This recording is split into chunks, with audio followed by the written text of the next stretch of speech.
एक और बहुत ही अजीबोगरीब वाक़या जो कि रोज़ ही कहीं न किसी मकाम पे हो ही रहा होगा, लेकिन कराची में एक बहुत ही अफ़सोसनाक वाक़या कर्ज़ों के बोझ तले बाप ने और जॉबलेस होने की वजह से अपने बच्चों को अपने ही हाथों से मौत की घाट उतार दिया, साथ अपनी बीवी को भी मौत के घाट उतार दिया, क्योंकि घर में खाने को नहीं है। कर्ज़ों के पैसे वो अदा नहीं कर सकता। बच्चों की आंखों में ख्वाहिशों का एक समंदर है जिसको वो पूरा नहीं कर पा रहा। इस फेलियर को महसूस करते हुए वो इतना सवाल पजीर हो गया कि उससे बर्दाश्त नहीं हुआ और अपने ही हाथों से अपने मासूम बच्चों की और बीवी की जान ले ली। अस्सलामुअलैकुम हैविंग ब्यूटीफुल माय व्यूवर्स, कैसे हैं आप सब। उम्मीद करती हूँ कि इस वक्त जहाँ कहीं भी होंगे खैरियत से होंगे। मैं हूँ कौनैन रेहान खान, आप देख रहे हैं मेरा channel boost up to life with के व्यूवर्स। आज नहायत ही अफसोसनाक खबर जो है वो 3 दिन से सोशल मीडिया पे गर्दिश कर रही है, जिस पे मैंने सोचा कि इसके ऊपर थोड़ा सा गौर व फिक्र कर लिया जाए। में एक अफसोसनाक वाकया ये हुआ है कि वालिद ने जो कि वो कर्ज़ों के बोझ तले बहुत ज़्यादा दबा हुआ था, उसके पास पैसे नहीं थे कि वो कर्जदारों के कर्ज से अपनी जान छुड़ा सके और घर में खाने को नहीं। कभी जो है वो पड़ोसियों से मांग कर अपनी ज़रूरतें पूरी की जा रही हैं। आखिर कब तक ये सिलसिला चलता। और इसी असना में उसका जहन इस तरीके से डिप्रेशन में आया, वो इतना जवाल पजीर हो गया कि उसने आखिर इसी में ही आफिया जानी कि वो अपने हाथों से अपने मासूम बच्चों की उसने जान ले ली और साथ ही अपनी बीवी को भी कत्ल कर दिया। और उसके बाद जो है वो अपनी बीवी को कत्ल करने के बाद खुद भी जिंदा रहना मुनासिब नहीं समझा, जबकि उसने लैपटॉप में एक नोट भी महफूज किया और उस पे वो लिखता है कि अगर मैं ज़िंदा बच जाऊं तो मुझे मार दिया जाए, क्योंकि वो ज़िंदा रहना ही नहीं चाहता। वो इस तरीके से मेंटल डिसेबिलिटी का शिकार हो चुका था, इस कदर डिप्रेशन में आ चुका था कि वो अपनी फैमिली को ज़िंदा रखना चाहता था और ना खुद ज़िंदा रहना चाहता था। यकीन ज़हन रखने वाला इंसान ये समझ सकता है कि सिर्फ सोचना, कहना, मशवरा दे देना और इसको एनालिसिस करना ये बहुत आसान है, जबकि वो शख्स वो इस दर्द से और इस तकलीफ से गुजर रहा था कि जब घर खाली हो और आपके पास आप कौड़ी कौड़ी के मोहताज हों, कर्जदारों के कर्ज अदा करना तो बहुत दूर की बात, आप अपने बच्चों को 2 वक्त की रोटी भी ना खिला पा रहे हों, तो इस तकलीफ का अंदाज़ा हर वो शख्स कर सकता है जो कम अज़ कम आज के दौर में एक बाज़मीर इंसान है। इस तकलीफ़ में जो कि मैं बहुत अच्छी तरीके से इस तकलीफ़ को समझ सकती हूँ, हम सब समझ सकते हैं, लेकिन इस तकलीफ़ में और ज़हनी पस्ती में जाने के बाद कोई एक खिड़की ऐसी ज़रूर खुली रखनी चाहिए जिससे हमें सॉल्यूशन का रास्ता मिल सके, जिससे ताज़ा हवा का कोई एक झोंका और रोशनी की एक हल्की सी किरण ही सही, लेकिन उसका रास्ता हमें ज़रूर रखना चाहिए और अपने आप को, अपने जहन को, अपनी रूह को शैतान के हवाले नहीं करना चाहिए। तो अल्लाह ताला भी हमारी मदद करता है, अल्लाह ताला भी हमें रास्ता दिखाता है। यहाँ पर सबसे पहले जो बेसिक फाउंडेशन है कि कितना बिलीव है हमारा अल्लाह ताला की ज़ात पर, कितना कनेक्शन है हमारा अल्लाह ताला की ज़ात पर, कि अल्लाह ताला किस तरीके से वसाइल अता करता है और क्या हमें स्टेप लेना चाहिए कि अगर हम ज़हनी पस्ती का शिकार हो चुके हैं तो हमें इन मामलात को डील किस तरह करना चाहिए और पड़ोसियों का कितना हक है एक दूसरे पड़ोसी के ऊपर कि वो माशरती ज़िम्मेदारी को कितना महसूस करते हुए दीन इस्लाम की इन तमाम एलिमेंट्स को how to deal with poor mental health. सबसे पहले हमें प्रैक्टिस ग्रेटिट्यूड करना है, यानी कि अल्लाह ताला की मौजूदा नेमतों को फोकस करना है, वो आपको खुद तलाश करना है और मौजूदा नेमत को देखते हुए अल्लाह ताला का ना सिर्फ शुक्र अदा करें, बल्कि आज के दौर में जहाँ पर फ़लस्तीन, गाज़ा जिस मुश्किलात का, परेशानी का, क्राइसिस का, सेक्रीफाइस का शिकार हैं, होते जा रहे हैं, उनके वालिदैन भी शहीद होते जा रहे हैं, खाने को उनके पास नहीं है और किस तरीके से वो सर्वाइवल कर रहे हैं दिन ब दिन। क्या हमें देखना चाहिए और बेशक ये अल्लाह ताला की तौफीक होती है कि हमें एग्जाम्पल्स से भी बहुत ज़्यादा सॉल्यूशंस मिलते हैं और एग्जाम्पल्स से भी हमारे जो अकल की खिड़की होती है वो खुलती है और हमें यकीनी तौर पर कहीं न कहीं से रोशनी की एक किरण ज़रूर मिलती है, जो हमें दोबारा से खड़े होने के लिए उम्मीद जगाती है और दोबारा से हम अपने पैरों पे खड़े होने की कोशिश करते हैं।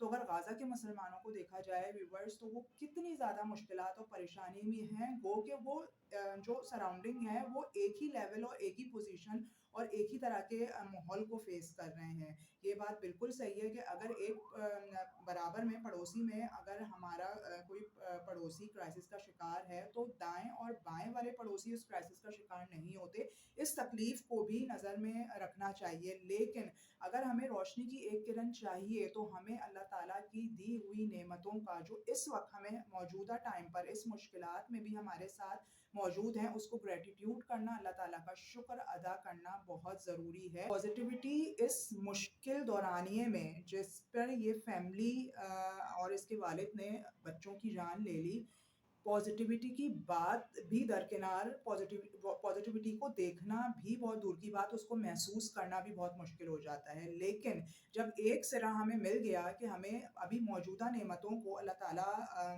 का शुक्र अदा करना है, तो यकीनन एक पॉज़िटिविटी का तो हमें रास्ता मिला। एक छोटी-सी किरण ही सही, वो हमें महसूस हुई। ठीक है? तो इसके बाद हमें इनकरेज करना है, पॉज़िटिवली अपने आप को इनकरेज करना है कि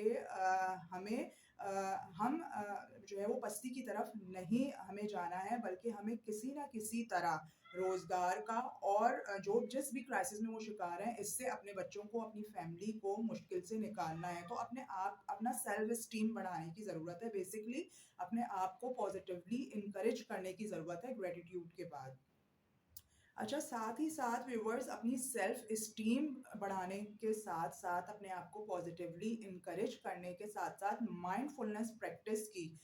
मैं ये तो नहीं कहूँगी कि इस मुश्किल सिचुएशन में वो शख्स खड़ा हो जाए और योगा और मेडिटेशन और एक्सरसाइज़ की तरफ चले जाए, जबकि उसके बच्चे भूख अफ़लास का शिकार हैं और उसका घर पूरा क्राइसिस में है। लेकिन एक जर्नल जिस पे वो अपनी तमाम फीलिंग्स लिख सकता हो, ये इस एटीट्यूड की तरफ ज़रूर आना चाहिए कि उसके अंदर जो भी इंतशार और जो भी टूट-फूट चल रही है, उसको वो नोट डाउन करे। इससे भी बहुत सारे मसले हल होने की तरफ अभी नहीं जाते, लेकिन आपकी समझ के सामने वो मुश्किलात अया हो जाती है और आपको कहीं न कहीं एक पॉइंट पे जो है वो रास्ता ज़रूर नज़र आता है। उसके बाद how do you handle multiple loans? जब आपके पास अभी कोई रास्ता नहीं है जॉब हासिल करने का, अभी आपको नेक्स्ट स्टेप आगे जॉब हासिल करनी है, मज़ीद अपने कनेक्शंस और कम्युनिकेशन बढ़ानी है, लोगों से रिक्वेस्ट करना है या कहीं भी भाग-दौड़ करना है, तो उससे पहले तक आप रीपेमेंट स्ट्रैटेजी पर लेंडर को सैटिस्फाई करना, उनसे नेगोशिएट करना और उनको हर तरह से इत्मीनान दिलाना कि आपकी पेमेंट किस स्ट्रैटेजी के तहत वापस कर दी जाएगी, उनसे बात करना बहुत ज़रूरी है। इसके बाद सबसे आखिरी और बहुत अहम पॉइंट, जो कि हम सब सिर्फ नाम के मुसलमान रह चुके हैं और इन्हीं ज़िम्मेदारियों का जो कि माशरे पे लागू होनी चाहिए, इसका कोई एहसास नहीं रहा है। ठीक है?